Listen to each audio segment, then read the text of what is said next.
Dans la classe, nous travaillons sur les émotions. Les émotions, les ressentis, les enfants essaient de verbaliser ce qu'ils ressentent. Nous travaillons à partir d'albums, nous réalisons des écrits, les enfants recherchent le vocabulaire aussi pour traduire ces émotions. Nous travaillons aussi en liaison avec les CP qui viennent faire des rencontres littéraires ici à l'école, toujours sur ces émotions, ces ressentis.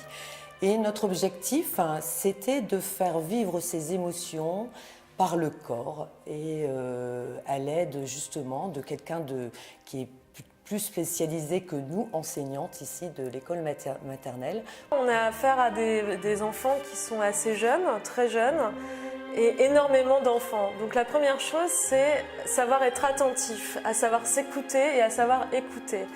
Alors j'ai appris diverses techniques qui sont de la pratique de l'attention, de l'ordre de la pratique de l'attention. Alors ce sont des techniques autour de la respiration, savoir respirer, une prise de conscience du corps, une prise de conscience également des autres par des différents gestes, différentes postures. Les émotions, qu'est-ce que c'est? On le vit tous les jours, mais finalement on n'arrive pas forcément à mettre des mots, à savoir pourquoi ça arrive, etc. Et l'idée, c'est à la fois de faire vivre une émotion aux enfants à travers la musique, c'est pour ça que je suis là, musicienne intervenante. Donc j'ai fait tout un choix de musique classique et autres.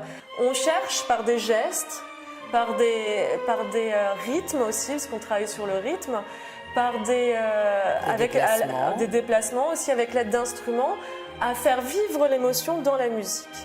Et une fois que toute cette expérience finalement aussi sensorielle est faite, on met des mots. Donc là, il y a un véritable échange sur qu'est-ce que cette émotion nous a fait à l'intérieur de nous. On remet des mots sur cette séance, donc on fait ce qu'on appelle de la dictée à l'adulte, où les enfants racontent ce qu'ils ont vécu avec Magali, à travers les musiques, à travers la voix de Magali. Tout l'intérêt de cette collaboration, c'est qu'à la fois on a un travail sur le sensoriel véritablement, un travail musical à partir de ce ressenti, et ensuite un travail, on va dire, plus intellectuel, à mettre des mots en fait sur ces ressentis. Et donc c'est tout l'avantage d'un travail à l'école, un travail en collaboration, et c'est vrai qu'on a des super résultats.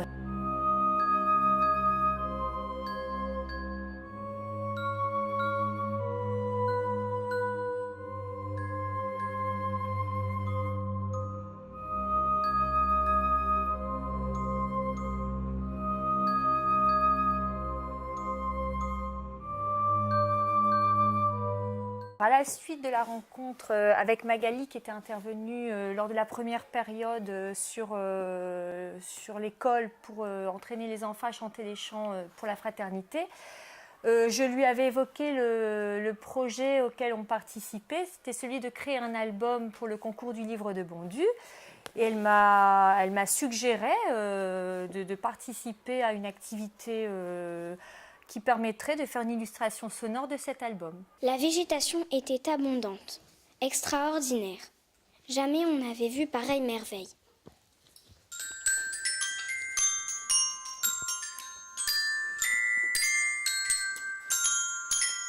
Soudain, une créature s'approcha de nous, puis une autre, et encore une autre.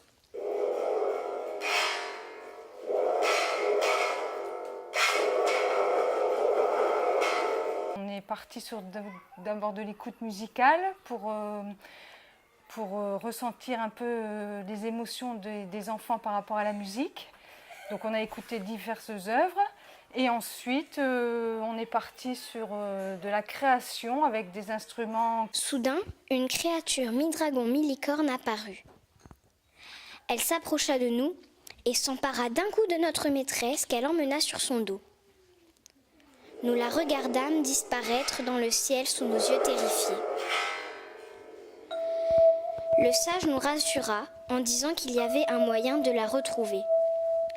Il nous ferait traverser une époustouflante rivière de sable mouvant, puis une formidable forêt. On voyait à travers l'eau des créatures avec des nageoires de toutes formes, aux yeux différents. Au fond, on voyait des coraux blancs, des coquillages en forme de lune, des algues et des crustacés.